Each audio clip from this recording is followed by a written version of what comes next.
Hey guys, my name is Matsumiyo, and welcome to our episode of Sunday Mailbox. This is a video series where you, the viewer, can submit your gaming-related questions, and then I will give my humble opinion on them.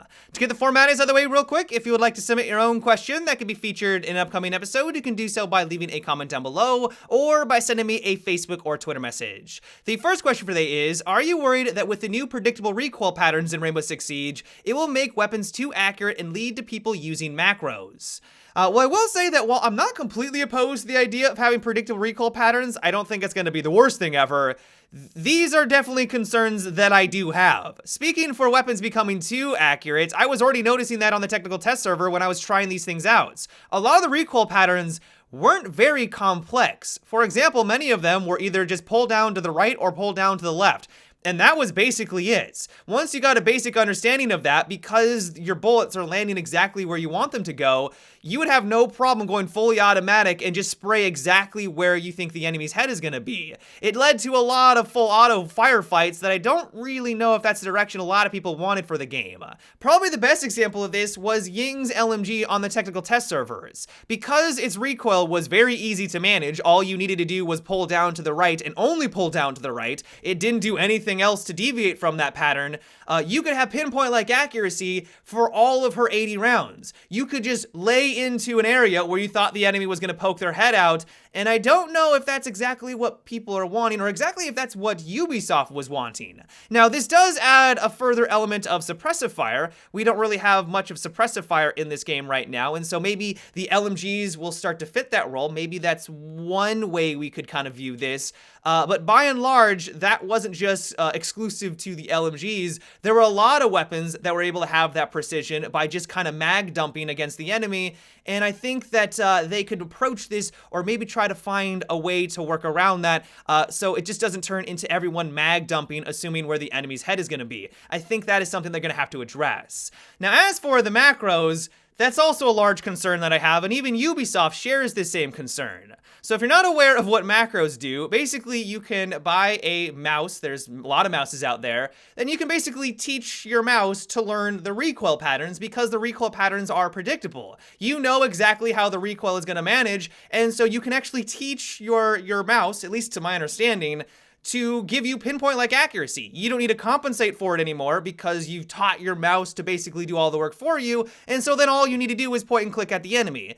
As you can imagine, this could lead to a lot of problems. And so thankfully, as I mentioned, Ubisoft has expressed this concern, and they've made an announcement that they're looking into different ways to try to solve these problems. And so for anyone that was worried that Ubisoft was just going to jam this down our throat and they weren't going to take their time on it, don't worry. They've said that this isn't something that they're trying to rush. They're not going to be pushing this onto us. They really want to test this out on the technical test servers. They want to try a bunch of different iterations. They want to really try to nail this down so that not only do we not have the problems with macros and the current misalignment issues, but also when it does go live, hopefully it'll be in a good place where people will appreciate these changes and it'll be a good thing for Rainbow Six Siege. The next question is, what do you think about an attacking operator in Siege that can throw a decoy into the room that alerts the enemy team that there's someone contesting the objective?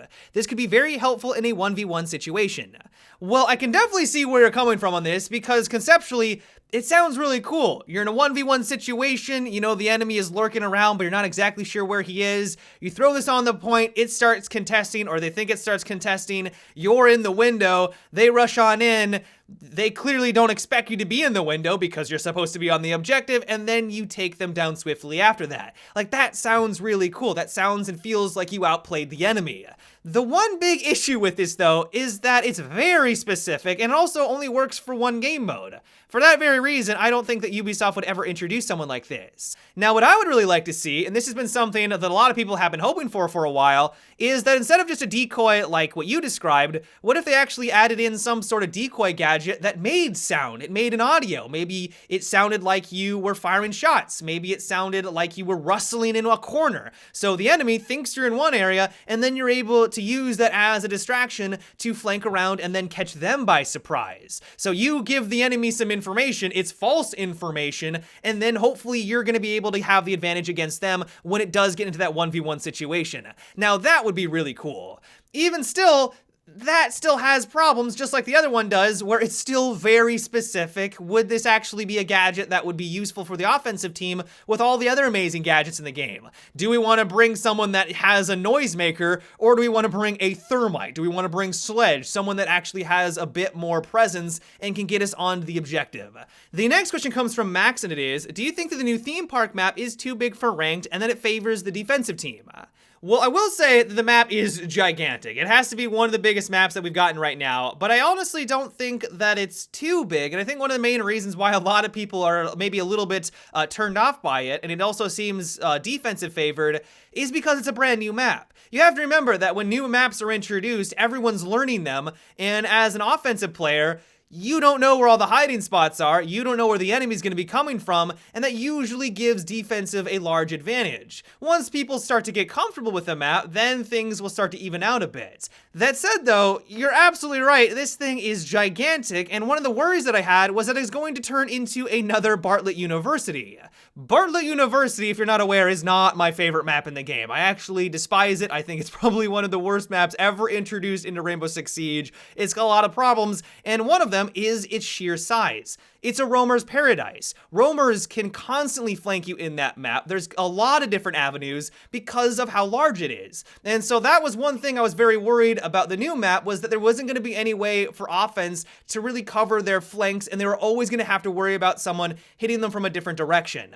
Now, of course, it might be too early to tell because I definitely don't know all the different strategies surrounding this map, but I think that Ubisoft has learned their lessons with Bartlett University, and they've just made a much more well-balanced map. First of all, offense has a lot more ways to attack the objective from the outside of the map that doesn't revolve around repelling and going through a window. There's a lot of different balconies, there's a lot of different doorways. Bartlett University only has literally one entrance, one small entrance in the front, and that's not an issue with Theme Park map. On top of that, if you do want to flank the offensive team, it's going to take a while to do so. Because it is so large and there's only 3 staircases and one of them is really far away, you're going to have to take the time to sprint all the way there and all the way back. And if the enemy starts to push the objective while you're doing that, you're putting your team at a disadvantage. If all of that wasn't enough, because they've essentially sectioned the map off into 3 different maps, you've got the 2 top sections that are split by the train, and then the bottom section, it makes it also really easy to watch your flanks as well. If they do want to go all the way around and behind the trains, there's only like one doorway and one window that they can flank you from. Like, there's not a lot of options for them to get the back flank against you, and so it just makes it a much more enjoyable experience for the offensive team as long as you have just kind of one person watching your back flank or just listening. They can't hit you from every single angle like they can on Bartlett University.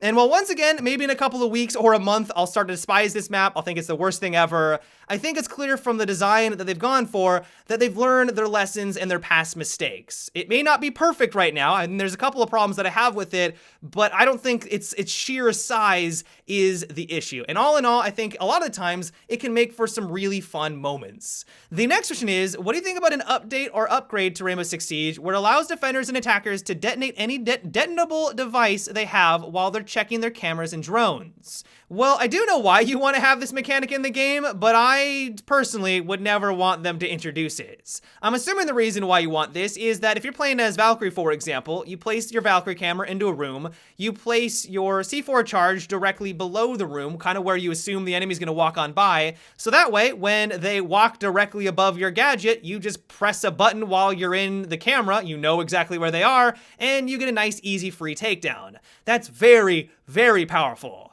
Now, the reason why I don't want this is that this makes it way too easy for someone to do this individually. You can still do it in a group, but it requires a bit of coordination. You, as the Valkyrie, need to say, hey, let me know when they're in the room, let me know when they're in this exact spot, and then you're gonna have to use that communication to take them down. That requires 2 people to do that. With your mechanic, though, you eliminate the middleman and you can go straight to just watching it and doing it all by yourself, and I just don't know if that's something that I want into the game.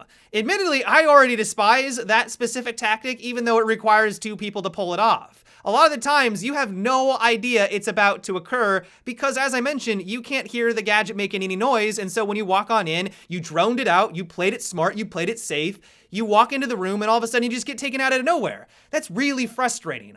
Usually in a game like this, I like there to be interaction between offense and defense, and there's no interaction there. It's just like, okay, I got unlucky. They, I guess, outplayed me. Maybe I could have spotted the camera, and maybe that was the one mistake that I made, but that's not very interactive, and so it leaves a sour taste in my mouth. By introducing or changing the mechanic to what you would like would just make that easier, and so for that very reason, while I understand why you want it, I just don't know if that's a direction I would want for Ramos Exige. But yeah, guys, that is about it for today's episode of Sunday Mailbox. I hope you enjoyed.